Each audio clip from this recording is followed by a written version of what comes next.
घटना, विषय, मुद्दा या परिवर्तन समाज को कचोटता है, उद्वेलित करता है, तब शुरू होती है एक बहस। पक्ष विपक्ष में चलते हैं तर्क और जन्म लेते हैं विचार। चर्चा, बहस, तर्क वितर्क से लेकर विचार बनने तक का है सफरनामा। मून न्यूज का कार्यक्रम नजरिया। समसामयिक विषयों पर तीखी बहस, नजरिया। स्थानीय मुद्दों पर समाज का उद्वेलन, नजरिया। यदि आप भी नजरिया कार्यक्रम में सहभागी होना चाहते हैं तो आप हमें एसएमएस कर सकते हैं। टाइप कीजिए अपना नाम, मोबाइल नंबर, कार्य विषय की जानकारी और एसएमएस करें 9639000300। डॉक्टर भीमराव अंबेडकर विश्वविद्यालय आगरा एवं एनसीटीई जयपुर से संबद्ध Kishan Dilip Singh Baghel KDS Baghel memorial degree college Dhanauli Agra में प्रवेश प्रारंभ। BA, BCom, BSc, BEd, BTC, DElEd में तुरंत प्रवेश लें। विशेषताएं: अनुभवी एवं योग्य शिक्षकों द्वारा शिक्षण कार्य, वाईफाई, कंप्यूटर एवं वेल इक्विपमेंट लैब सुविधा, बेस्ट ऑडिटोरियम एंड लाइब्रेरी सुविधा। एसएससी छात्र छात्रों की शासन अनुसार छात्रवृत्ति एवं शुल्क प्रतिपूर्ति की सुविधा निःशुल्क। उत्तर प्रदेश सरकार एवं डॉक्टर भीमराव अंबेडकर विश्वविद्यालय द्वारा निर्धारित फीस के अतिरिक्त कोई भी शुल्क देय नहीं। मोबाइल नंबर 9012219122, 8445947707 और 8449516000।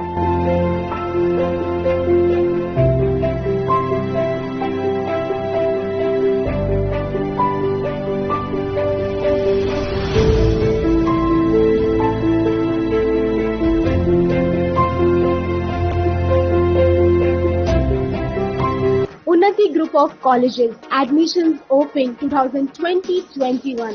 95% placement approx. Scholarship available. Course offers.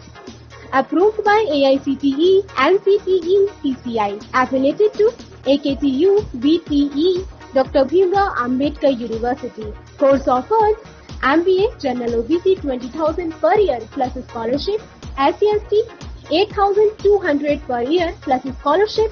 Polytechnic General OBC 3,100 per year plus scholarship. SCST 1,100 per year plus scholarship. BEd General OBC 51,250 per year, 6,100 per year SCST. B Pharma General OBC 35,000 per year, 10,000 per year SCST. G Pharma General OBC 50,000 per year, 5,000 per year SCST. Campus Deen Dayal Dham Road, Pare, Mathura. City Office F22 Akhilesh Tower, Hari Parvat, Agra. Mobile number 997349 0562 2527017 and 40313110. केंद्रीय पादुका प्रशिक्षण संस्थान CFTI Agra. रोजगार परक पाठ्यक्रमों के लिए प्रवेश सूचना। प्रवेश प्रक्रिया काउंसलिंग के माध्यम से। पाठ्यक्रम प्रारंभ होने की तिथि 1 अक्टूबर 2020। Admission open for diploma in footwear manufacture and design 2 years, advance certificate in footwear design and product development 1 year, PG diploma in footwear technology 18 months, certificate in shoe CAD CAD 3 months. Hostel facility available, 100% placement assistance. MSME business opportunity. Address C41 and 42, Site C, Industrial Area, Sikandra Agra, 282007. Contact number 7310642370 and 7906800.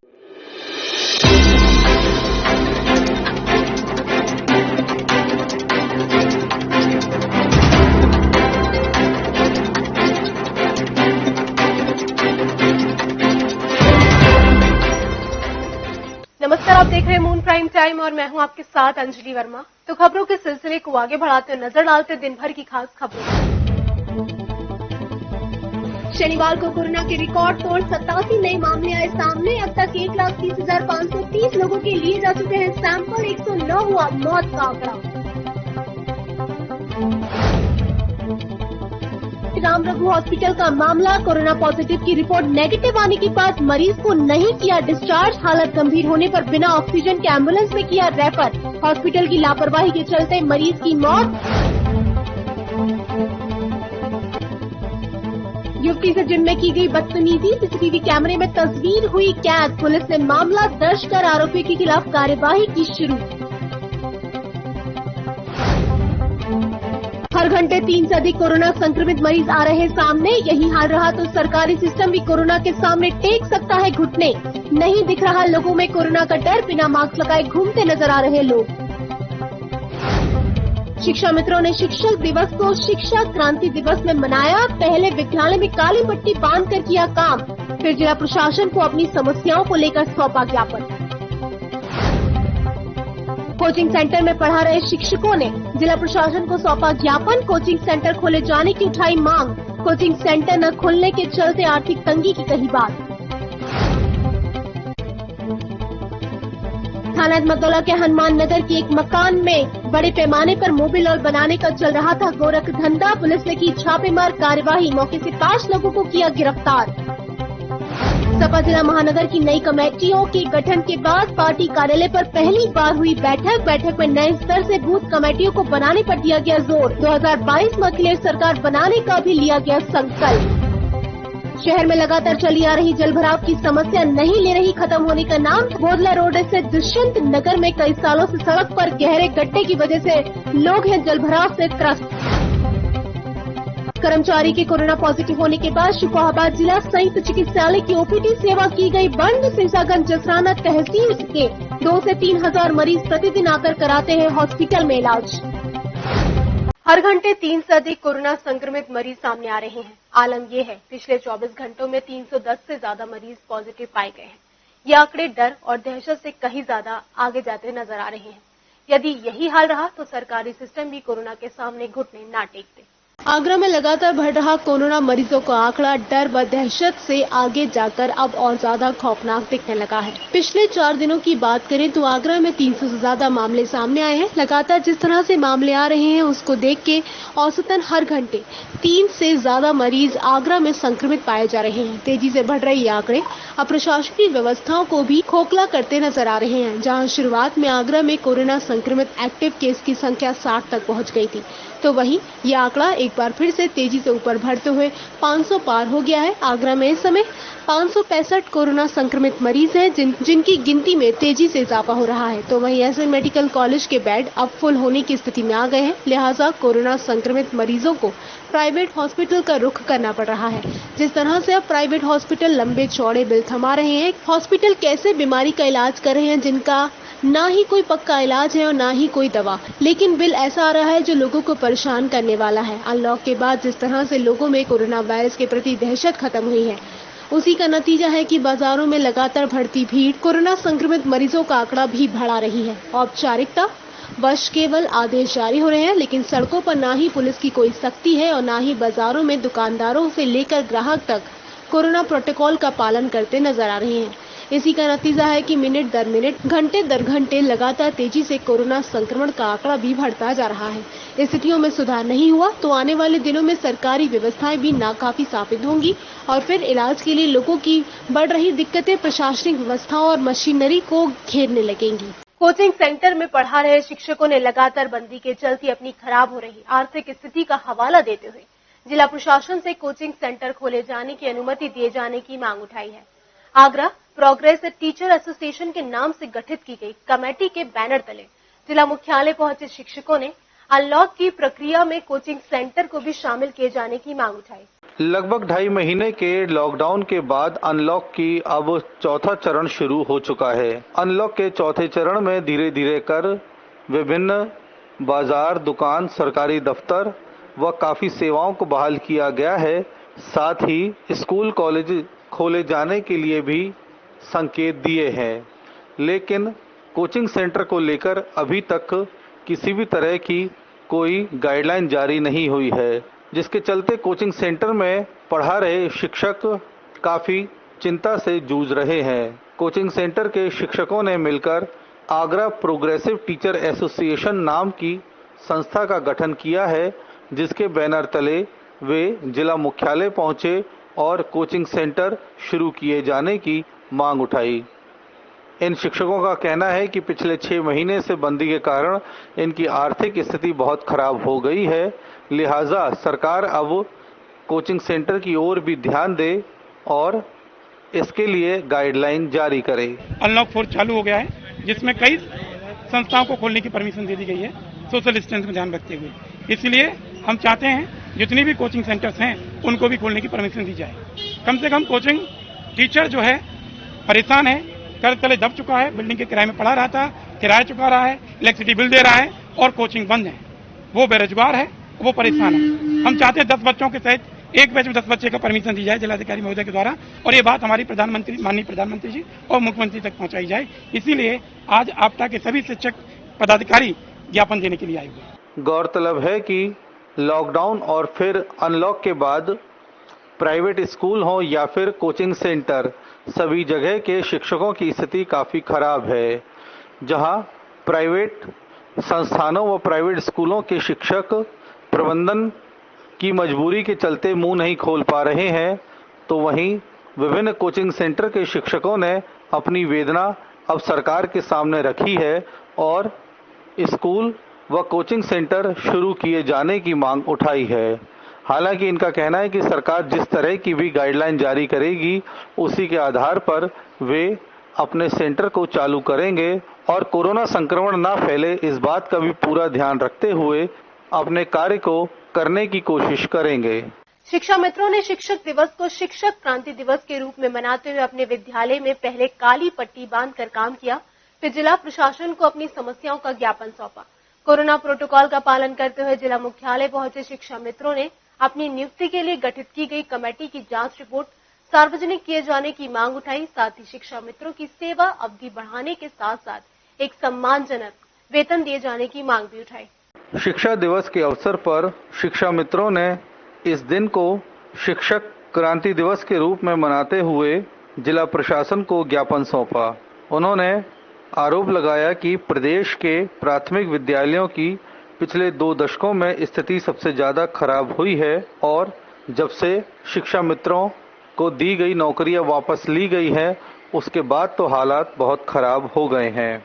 उन्होंने कहा कि शिक्षा मित्रों को दिए जाने वाले मानदेय से उनका भरण पोषण काफी मुश्किल हो गया है और अब तक लगभग प्रदेश के 3000 से अधिक शिक्षा मित्र अवसाद में आकर काल के गाल में समा चुके हैं। उन्होंने जिला प्रशासन को ज्ञापन सौंपते हुए अपनी समस्याएं गिनाई। साथ ही बताया कि शिक्षा दिवस के अवसर पर उन्होंने पहले काली पट्टी बांधकर अपने विद्यालयों में काम किया और फिर उसके बाद जिला प्रशासन को ज्ञापन देने आए हैं। शिक्षा मित्रों ने इस ज्ञापन के माध्यम से 25 जुलाई 2018 को प्रदेश के उप मुख्यमंत्री दिनेश शर्मा की अध्यक्षता में गठित की गई हाई पावर कमेटी की रिपोर्ट को सार्वजनिक किए जाने की मांग उठाई है। साथ ही शिक्षा मित्रों के सेवा काल को 62 वर्ष 12 माह करते हुए सम्मानजनक वेतन दिए जाने की भी मांग उठाई है। पहले हम विद्यालयों में काली पट्टी बांध के बैठे हैं, उसके बाद यहाँ शांतिपूर्ण ढंग से ज्ञापन देने आए हैं। हमारी मांग है कि जो कमेटी गठित की थी उस कमेटी की रिपोर्ट से हमें अवगत कराया जाए। हमारी दूसरी मांग है हमारी सेवा काल को देखते हुए 62 वर्ष 12 महीने की सेवा और एक सम्मानजनक वेतन हमें प्रदान किया जाए, तो हमारे भविष्य को सुरक्षित किया जाए।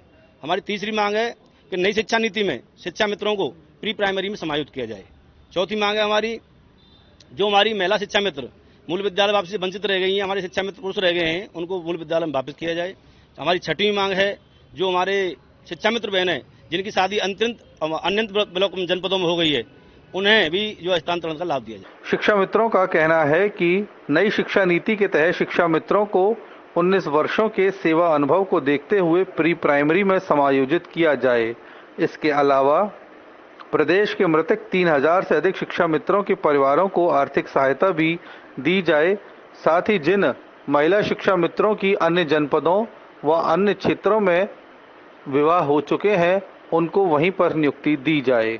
इसके अलावा जो शिक्षा मित्र अभी भी नियुक्ति से रह गए हैं उनको भी समायोजित कर लिया जाए। गौरतलब है कि पिछले काफी समय से शिक्षा मित्र अपनी बहाली व नियुक्ति को लेकर संघर्ष करते आ रहे हैं, लेकिन सरकार की ओर से उन्हें कोई भी सकारात्मक नजरिया नहीं दिखा है। लिहाजा अब वे सम्मानजनक वेतन दिए जाने की मांग करते हुए अपनी आर्थिक स्थिति सुधारे जाने की मांग कर रहे हैं। सपा महानगर कमेटी बनने के बाद पहली बार सपा कार्यालय पर मासिक बैठक का आयोजन किया गया। बैठक में महानगर कमेटी से जुड़े सभी पदाधिकारी मौजूद रहे। इस मौके पर 2022 विधानसभा चुनावों को लेकर नए स्तर से बूथ कमेटी बनाने के साथ संगठन मजबूती पर भी जोर दिया गया। सपा महानगर अध्यक्ष चौधरी वाजिद निसार का कहना था, पार्टी के विधानसभा अध्यक्षों के साथ उपाध्यक्ष और सचिवों को भी बूथ कमेटी बनाने में सहयोग देने के निर्देश दिए गए हैं। सपा महानगर कमेटी बनने के बाद पहली बार सपा कार्यालय पर मासिक बैठक का आयोजन किया गया। बैठक में महानगर कमेटी से जुड़े सभी पदाधिकारी मौजूद रहे। इस मौके पर 2022 विधानसभा चुनावों को लेकर नए स्तर से बूथ कमेटी बनाने के साथ संगठन मजबूती पर जोर दिया गया। सपा महानगर अध्यक्ष चौधरी वाजिद निसार का कहना था कि पार्टी के विधानसभा अध्यक्षों के साथ उपाध्यक्ष और सचिवों को भी बूथ कमेटी बनाने में सहयोग देने के निर्देश दिए गए हैं।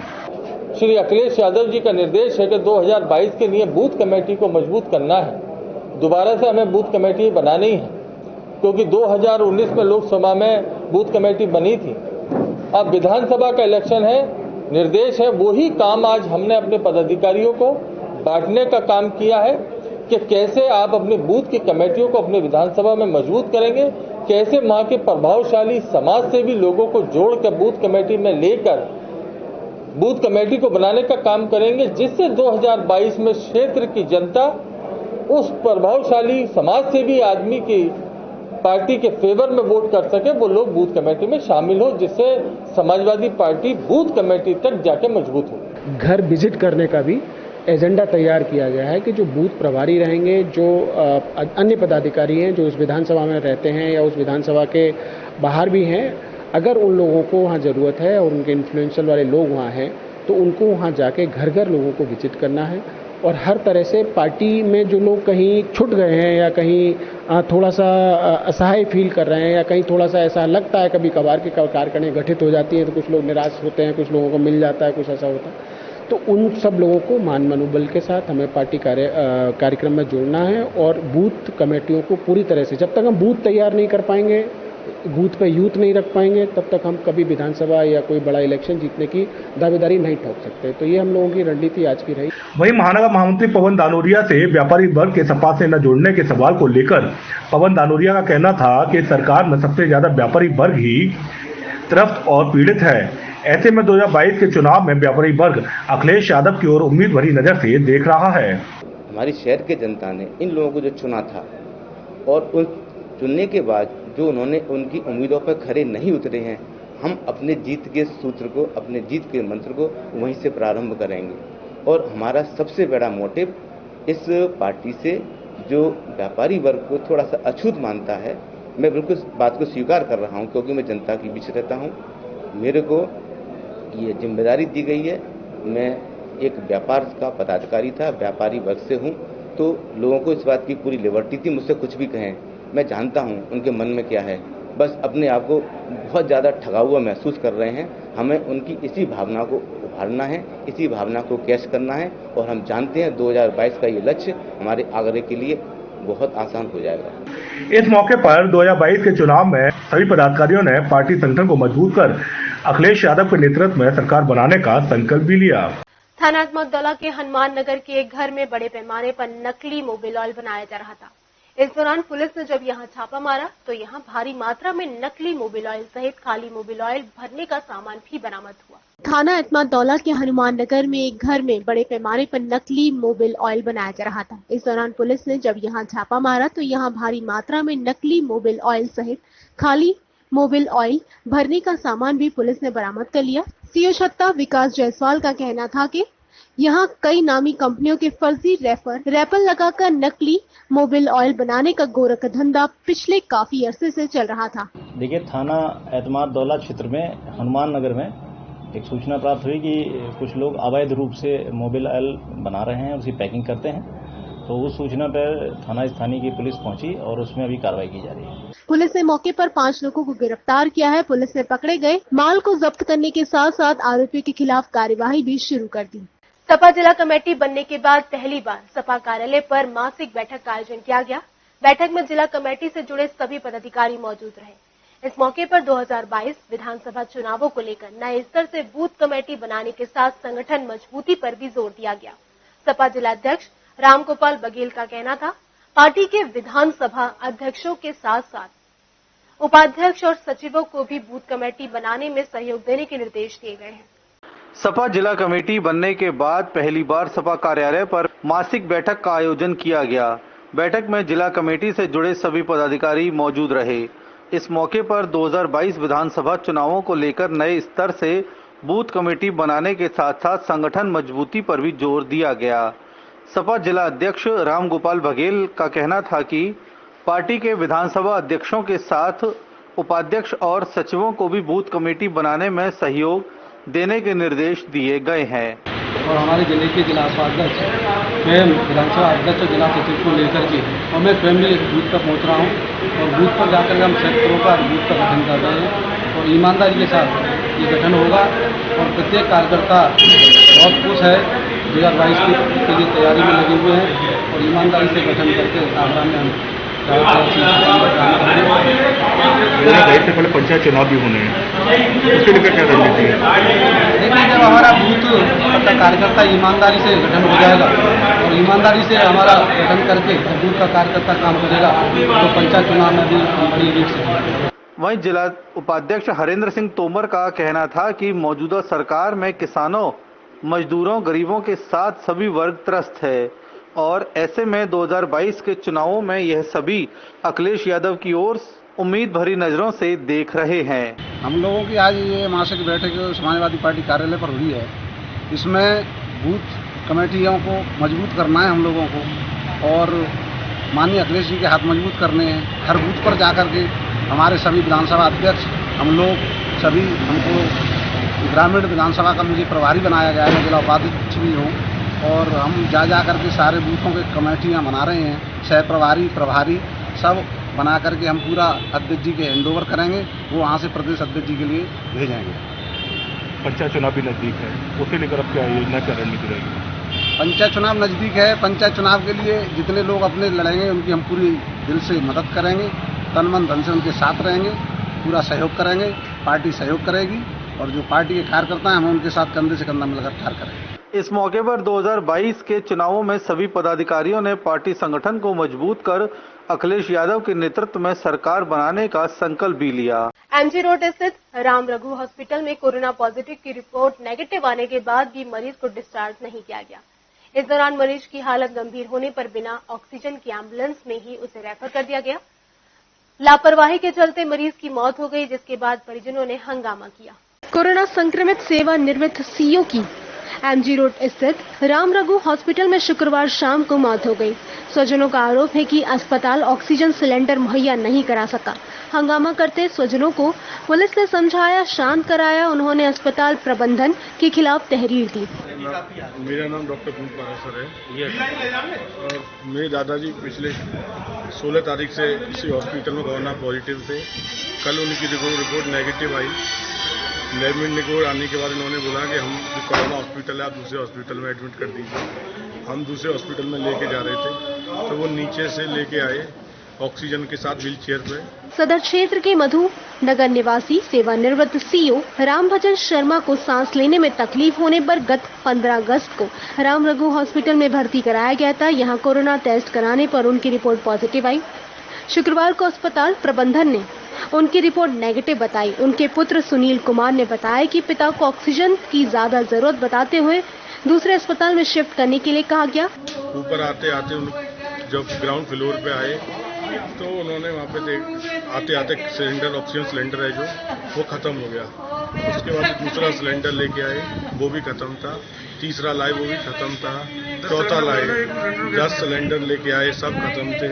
हमारे सामने उन्होंने दम तोड़ दिया। ऑक्सीजन की कमी साफ मरा है, साफ। मेरी सरकार से गुजारिश है, निवेदन है कि ऐसे हॉस्पिटल को तत्काल मालिक की गिरफ्तारी हो और बंद कर दिया जाए इस मौत के धंधे को। अस्पताल स्टाफ से ऑक्सीजन सिलेंडर की डिमांड की गई। स्टाफ उन्हें ऑक्सीजन सिलेंडर उपलब्ध नहीं करा सका। इससे उनके पिता की मौत हो गई। पिता के इलाज में उन्होंने करीब 10 लाख रुपए खर्च कर दिए। आक्रोशित स्वजनों ने अस्पताल के डॉक्टरों और स्टाफ पर लापरवाही का आरोप लगाते हुए हंगामा किया। मौके पर हरिपर्वत थाने का फोर्स भी पहुंच गया। इंस्पेक्टर अजय कौशल ने बताया कि मृतक के पुत्र ने अस्पताल प्रबंधन के खिलाफ तहरीर दी है, जांच की जा रही है। कमला नगर की एक जिम में महिला के साथ छेड़छाड़ और अभद्रता की गई। छेड़छाड़ और अभद्रता का महिला के देवर ने विरोध किया तो आरोपियों ने उसके साथ भी मारपीट की और रॉड से हमला करने का प्रयास किया। पीड़ित ने इस घटना की जानकारी पुलिस को दी, लेकिन पुलिस टालती रही।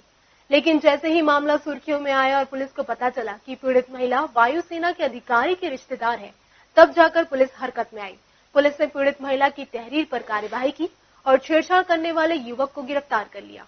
लॉकडाउन के दौरान ग्राम पंचायत में प्रधान पद का चुनाव लड़ रहे प्रधान पद प्रत्याशी कमलानगर की एक जिम में महिला के साथ छेड़छाड़ और अभद्रता की गई। छेड़छाड़ और अभद्रता का महिला के देवर ने विरोध किया तो आरोपियों ने उसके साथ मारपीट की और रॉड से हमला करने का प्रयास किया।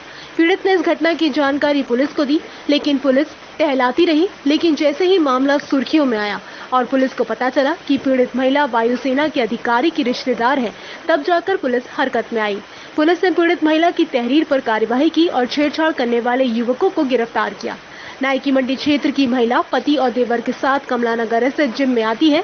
शुक्रवार को पति के साथ न आने पर महिला अपने देवर के साथ जिम आई थी। आरोप है कि जिम में आयुष शर्मा, प्रत्यूष शर्मा अपने दो दोस्तों अभिषेक यादव और शशांक गुप्ता के साथ आए थे। दोनों को जिम ज्वाइन करना था। वे महिला को घूरने लगे और मोबाइल से वीडियो बनाने लगे।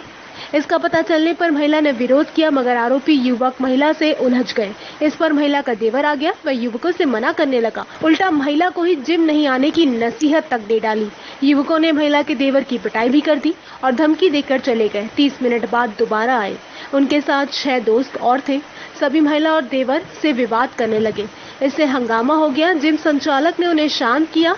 महिला ने पुलिस को सूचना दे दी। पुलिस के आने से पहले आरोपी भाग गए।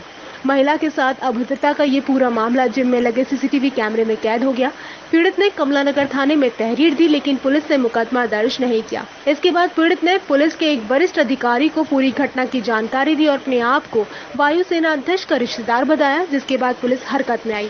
वरिष्ठ अधिकारी के दिशा निर्देश पर कमलानगर थाने में पीड़ित की तहरीर पर छेड़छाड़, बलवा, मारपीट व जान से मारने की धमकी देने की संगीन धाराओं में मुकदमा दर्ज किया गया। मुकदमा दर्ज होने के बाद देर रात पुलिस ने 3 नामजद आरोपियों को गिरफ्तार कर लिया। शहर में लगातार चली आ रही जलभराव की समस्या है, जो खत्म होने का नाम नहीं ले रही है। ऐसा ही मामला थाना जगदीशपुरा क्षेत्र के बोदला रोड स्थित दुष्यंत नगर में देखने को मिला, जहां कई सालों से सड़क पर गहरे गड्ढों की वजह से जलभराव की स्थिति बनी रहती है, जिसके चलते क्षेत्रीय लोग बदहाल की जिंदगी जीने को मजबूर हैं। शहर भर में चली आ रही जलभराव की समस्या का जंजाल खत्म होने का नाम नहीं ले रहा है। ऐसा ही मामला थाना बोदला रोड से दुष्यंत नगर में देखने को मिला, जहां लोगों को रोजाना बदहाली की जिंदगी जीनी पड़ रही है। लोगों को सड़क पर चलने के लिए गड्ढों से जूझना पड़ता है। क्षेत्रीय लोगों का कहना है कि क्षेत्र में 2 हॉस्पिटल होने के बावजूद भी समस्या का कोई समाधान नहीं हुआ और आए दिन अधिकारियों और नेताओं का आना जाना भी यहां से लगा रहता है। ऐसे में किसी को यहां की बदहाली भी नजर नहीं आती। ऐसे में क्षेत्र में कई सालों से ऐसी ही स्थिति बनी हुई है। बरसात में हालत तो यहाँ की और भी नारकी हो जाते हैं। आवागमन पूरी तरह से बाधित हो जाता है। साथ ही जलभराव के चलते कीड़े मकोड़े के साथ साथ मच्छरों का खतरा भी बना रहता है, जिससे संक्रमण फैलने का खतरा भी बना रहता है। ये है कि एक तो ये सड़क है ना, इसकी वजह से बहुत प्रॉब्लम आ रही है, क्योंकि अभी देखिए आगे एक हॉस्पिटल है, दिव्यांश हॉस्पिटल है, और पीछे भी सद्भावना हॉस्पिटल है। एक तो यहाँ पे जो पेशेंट्स होते हैं वो नहीं जा पाते। एक हमारे घर के आगे इतना पानी जमा हो जाता है इस गड्ढे की वजह से हम घर से बाहर नहीं निकल सकते। अगर हमें बाई चांस कहीं इमरजेंसी पड़ती है हम कैसे निकले यहाँ से। कल भी एक यहाँ पे ही गाड़ी फंस गई थी, उस गाड़ी को निकलवाने के लिए ही करीबन एक वो मंगाया था छोटा हाथी, तो गाड़ी यहाँ से फंस रही है सारे गड्ढों में, तो कैसे काम चलेगा। कितने सालों से ये समस्या चली आ रही है? सालों से अभी 5-6 साल हो गए इसको, 5-6 साल से ऐसी ज्यादा ही साल हो गए इसको। तो क्षेत्रीय विधायक या पार्षद से आपने कंप्लेंट नहीं करी? कंप्लेंट करी थी एक बार, पर वही बात है ना, होता नहीं है। और बार कंप्लेंट करी। अब क्षेत्रीय लोगों का कहना है कि कई बार नगर निगम के अधिकारी, स्थानीय जनप्रतिनिधियों से भी मामले की शिकायत की गई, लेकिन तमाम प्रयासों के बावजूद भी अभी तक यहाँ पर आकर किसी ने सुध नहीं ली। सर पूरा रोड भर जाता है, गोदाम में पानी भरा हुआ है, निकलने में दिक्कत हो रही है, कोई नाली नहीं है, सब नाली चौक हो रही है उसमें। कब से समस्या आ रही है आपको? बहुत दिनों से इधर रोड पूरा ब्लॉक हो रहा है, नाली पूरी ब्लॉक हो रही है। तो किसी क्षेत्र कोई संबंधित अधिकारियों से कोई शिकायत नहीं करी आपने? शिकायत हो रही है सर, कोई सुनवाई नहीं कर रहा है। कहाँ शिकायत की आपने? नगर निगम में की। हाँ, नगर निगम में की, कई जगह की है, करने को कोई कार्रवाई नहीं हो रही है। सड़कों के गड्ढे या फिर गड्ढे में सड़क समझ नहीं आता। जलभराव के दौरान आए दिन यहाँ पर हादसे होने का डर बना रहता है। बावजूद इसके कोई अधिकारी, कोई भी जनप्रतिनिधि इस ओर ध्यान नहीं देता। दूसरों का इलाज कराने वाले हॉस्पिटल में एक कर्मचारी के कोरोना पॉजिटिव होने के बाद ओपीडी सेवा बंद कर दी गई। फिरोजाबाद जिले की शुकोहाबाद जिला संयुक्त चिकित्सालय 100 सैया युक्त है। यहाँ हॉस्पिटल बेहद जरूरी है। आगरा लखनऊ एक्सप्रेस वे नसीरपुर से घायल एक्सीडेंटल केस इसी हॉस्पिटल में लाए जाते हैं। फिरोजाबाद जिले के शुकोहाबाद में जिला संयुक्त चिकित्सालय 100 सैया युक्त है, जहां एक कर्मचारी कोरोना पॉजिटिव पाया गया। फिर क्या था, ओपीडी सेवा बंद कर दी गई। ये हॉस्पिटल बेहद महत्वपूर्ण है। आगरा लखनऊ एक्सप्रेस वे का जिले के नसीरपुर से घायल एक्सीडेंट केस इसी हॉस्पिटल में लाए जाते हैं। जिले के शुकोहाबाद, सिरसागंज, जसराना तहसील के 2 से 3 हजार मरीज आकर प्रतिदिन इलाज कराते हैं, लेकिन कोरोना काल होने पर मरीजों के आने में संख्या कम है, क्योंकि वर्तमान में डॉक्टर तनख्वाह हॉस्पिटल से ले रहे हैं, परंतु मरीज प्राइवेट फीस लेकर देखते हैं। बहाना कोरोना का होता है। यहाँ कोई भी देखने सुनने वाला नहीं है। क्या आप क्यों आए हैं, क्या हुआ है? कुत्ता काटे की 2 सुई लगवा रहे आए। क्या कहा है यहाँ पर? बंद है। बंद है इसलिए नहीं लग रहा है। क्या मामला है? सर हमारे एक साथ के कर्मचारी हैं, वो उन्होंने कोविड टेस्ट करवाया तो पॉजिटिव आया, जिसकी वजह से हॉस्पिटल ओपीडी बंद है, इमरजेंसी चल रही है। और ये कर्मचारी पॉजिटिव हो जाते हैं तो इनके लिए कोई हॉस्पिटल सैनिटाइज वगैरह व्यवस्था नहीं रहती है? सैनिटाइजेशन होता है यहाँ पे? नहीं, नगर पालिका द्वारा जो कराया जाता है वो। इसके बारे में मुझे आइडिया नहीं है, ये मैं बहुत बताता हूँ। कोरोना काल में गरीबों के सामने बड़ी समस्या पैदा हो गई है। कोरोना के नाम पर भय भी लोगों में भड़का जा रहा है। इस बुलेटिन में बस इतना ही। अगले बुलेटिन में फिर होगी आपसे मुलाकात। दिन भर की हर छोटी बड़ी खबर के लिए आप बने रहिए मून न्यूज के साथ। तब तक के लिए दीजिए मुझे इजाजत। नमस्कार।